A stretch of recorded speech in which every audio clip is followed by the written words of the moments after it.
கழுதை மாதிரி உழைக்காதே. இந்த ஒரு வரியை நீ ஆழமாக சிந்திச்சா உன் வாழ்க்கை பாதை இட்செல்ஃப் மாறும். நான் சாணக்கியன் பேசுறேன் என்று நினைச்சுக்கோ.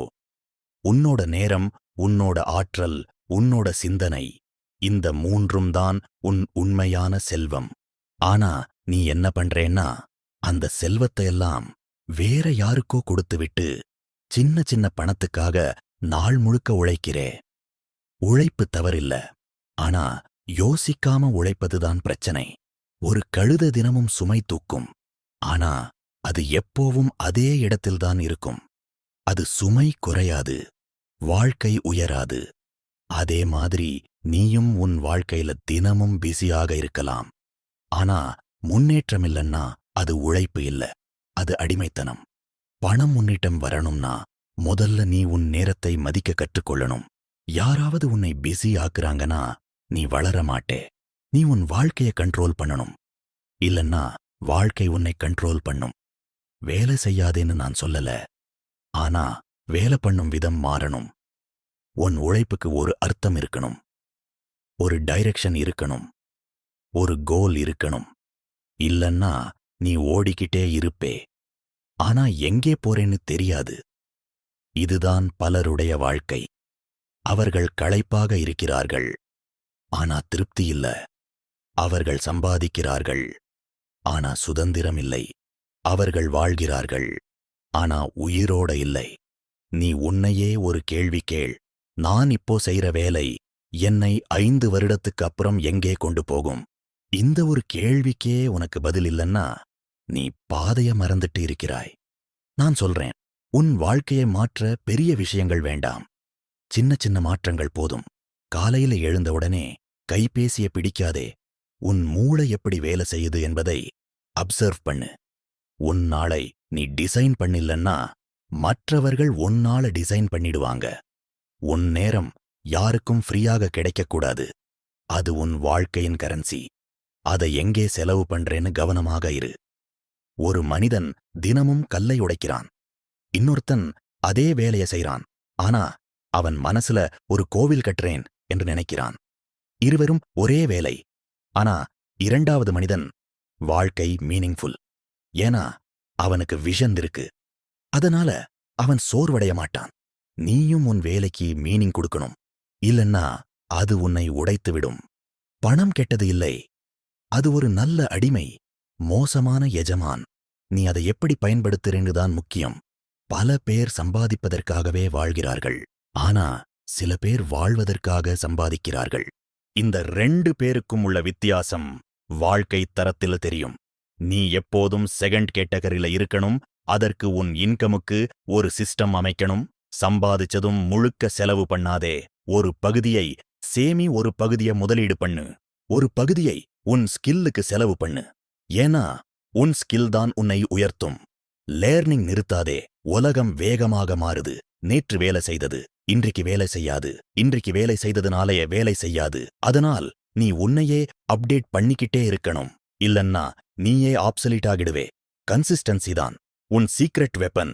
தினமும் கொஞ்சம் இம்ப்ரூவ் ஆகு.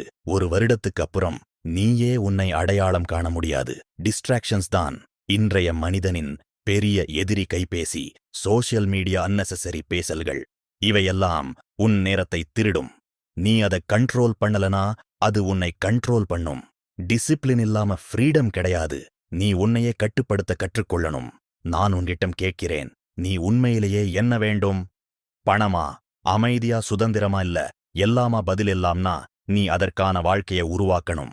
பேஷன்ஸ் தேவை, சாக்ரிஃபைஸ் தேவை, ஆனால் அது பாசிபிள். ஒரு ராஜா இருந்தான். அவன் எல்லா வேலைகளையும் தானே செய்தான். ஒரு நாள் அவன் சோர்ந்து போனான். அப்ப ஒரு புத்திசாலி அவனிடம் சொன்னான், நீ எல்லாவற்றையும் செய்ய வேண்டிய அவசியமில்லை. முக்கியமானதை மட்டும் செய், மற்றதை சிஸ்டமாக மாற்று. அதுதான் உண்மையான ஆட்சி அப்படின்னு. அதே லெசன் உனக்கும். நீ எல்லாவற்றையும் தனியா செய்ய முயற்சி பண்ணாதே. ஸ்மார்ட்டாக செய், லெவரேஜ் பண்ணு, உன் நேரத்தை மல்டிப்ளை பண்ணு. அப்பதான் பணம் உன்னிடம் வந்து அடிமையாகும். இல்லன்னா நீயே பணத்துக்கு அடிமையாகி விடுவே. வாழ்க்கை ஒரு ரேஸ் இல்லை, அது ஒரு பயணம். அந்த பயணத்தை நீ உணர்ந்து அனுபவிக்கணும். ஒவ்வொரு நாளும் நீ எதையாவது கற்றுக்கொள்ளணும். ஒவ்வொரு நாளும் நீ கொஞ்சம் முன்னேறணும். அப்போதான் ஒரு நாள் நீ திரும்பி பார்த்தா பெருமைப்படுவே இல்லன்னா வருத்தப்படுவே முடிவு உன்னுடையது. இன்று நீ எடுக்கும் முடிவு நாளைய உன் வாழ்க்கையை தீர்மானிக்கும். அதனால் யோசித்து முடிவு எடு. உன் வாழ்க்கையை நீயே உருவாக்கு. பணத்தை உன் அடிமையாக்கு. உன்னுடைய வாழ்க்கையை நீ அரசன் மாதிரி வாழ ஆரம்பி. இப்போதே தொடங்கு. இன்று தொடங்கு. இதுதான் சரியான நேரம் இல்லன்னா அந்த சரியான நேரம் ஒருபோதும் வராது. இதை இன்னும் ஆழமாக புரிஞ்சிக்க ஒரு விஷயம் நினைச்சுக்கோ. நீ இன்றைக்கு உன் நேரத்தை எப்படி செலவு செய்கிறையோ அதுவே உன் எதிர்காலத்தை அமைக்குது. நீ இன்றி சின்ன சின்ன தவறுகளை இக்னோர் பண்ணினா நாளைக்கு பெரிய பிரச்சனையாக மாறும். அதே மாதிரி இன்று சின்ன நல்ல பழக்கங்களை பில்ட் பண்ணினா நாளைக்கு அது பெரிய வெற்றியாக மாறும். அதனால ஹேபிட்ஸ்க்கு முக்கியத்துவம் கொடு. காலை எழும் நேரம் ஃபிக்ஸ் பண்ணு. உடம்பை கவனிச்சுக்கோ. மைண்டை கால்ம் வைக்க கற்றுக்கோ. அன்னெசரி கம்பேரிசன் நிறுத்து. மற்றவரோட வாழ்க்கைய பார்க்காதே. உன் வாழ்க்கைய பில்ட் பண்ணு. நீ யாருடனும் போட்டியில் இல்ல. நீ நேற்றைய உன்னோட வெர்ஷனுடன் மட்டும்தான் போட்டி. இப்போ நீ பெட்டரா இருக்கணும். அதுவே வெற்றி அப்படின்னு புரிஞ்சிக்கோ. ஃபியர் உன்னை நிறுத்தும். டவுட் உன்னை சிதைக்கும். ஆனா ஆக்ஷன் மட்டும்தான் உன்னை மாற்றும். அதனால் யோசிச்சுக்கிட்டு இருக்காதே. ஸ்மால் ஆக்ஷன் எடு. இன்றி ஒரு ஸ்டெப், நாளை இன்னொரு ஸ்டெப். அப்படி போனாதான் பெரிய மாற்றம் வரும். நினைச்சுப்பார். ஒரு விதை விதைத்த உடனே மரம் ஆகாது. அதற்கு நேரம் தேவை. நீயும் அதே மாதிரி பேஷன்ஸ் வை. நம்பிக்கை வை. உன் மீது இன்வெஸ்ட் பண்ணு. உன் வாழ்க்கை ஒரு நாள் மாற்றம் அடையும். அப்போ நீயே நினைப்பே, நான் முன்பு இவ்வளவு கஷ்டப்பட்டதுக்கு காரணம் என்னன்னு. அந்த நாள் வரணும்னா இன்றைக்கு நீ சேஞ்ச் ஆகணும். உன் மைண்ட் செட் மாத்தணும். உன் வாழ்க்கைய நீ சீரியஸா எடுத்துக்கணும். அப்பதான் வாழ்க்கை உன்னை சீரியஸ்லி எடுத்துக்கும். இது ஒரு சிம்பிள் அட்வைஸ் இல்ல. இது ஒரு வாழ்நாள் லெசன். நீ இத ஃபாலோ பண்ணினா உன் வாழ்க்கை ஸ்லோலி ஆனா ஷோர்லி உயரம் ஏறும். முடிவு உன்னிடம்தான் இருக்கு. இப்போ நீ என்ன செய்யப் போகிறேன்னுதான் உன் ஃபியூச்சர் தீர்மானிக்கும். இன்னும் ஒரு உண்மைய சொல்றேன். வாழ்க்கை உன்னை சோதிக்கும். அது உன்னை உடைக்க வராது. உன்னை உருவாக்கதான் வரும். பிரச்சனைகள் வந்தா ஓடாதே, நின்று எதிர்கொள். அந்த அனுபவம்தான் உன்னை ஸ்ட்ராங் ஆக்கும். ஒரு நாள் நீ பெரிய அளவுக்கு வளர்ந்தப்போ நீ சந்தித்த கஷ்டங்களே உன் பிகெஸ்ட் ஸ்ட்ரெங்த் ஆகும். அதனால ஸ்ட்ரகிளை ஹேட் பண்ணாதே. அதை யூஸ் பண்ணு. உன் அட்வான்டேஜ்க்கு மாற்று. உன் வாழ்க்கைய நீ ஒரு மாஸ்டர் பீஸ் மாதிரி உருவாக்கணும். அதற்கு நேரம், பேஷன்ஸ், டிசிப்ளின் மூணும் தேவை. அதை நீ டெவலப் பண்ணினா எந்த பவர் உன்னை நிறுத்த முடியாது. அப்போ நீ வேலைக்கு அடிமை இல்ல. நீ வாழ்க்கைய கண்ட்ரோல் பண்றவன் ஆகிவிடுவே. அதுவே உண்மையான வெற்றி. அதுவே உண்மையான சுதந்திரம்.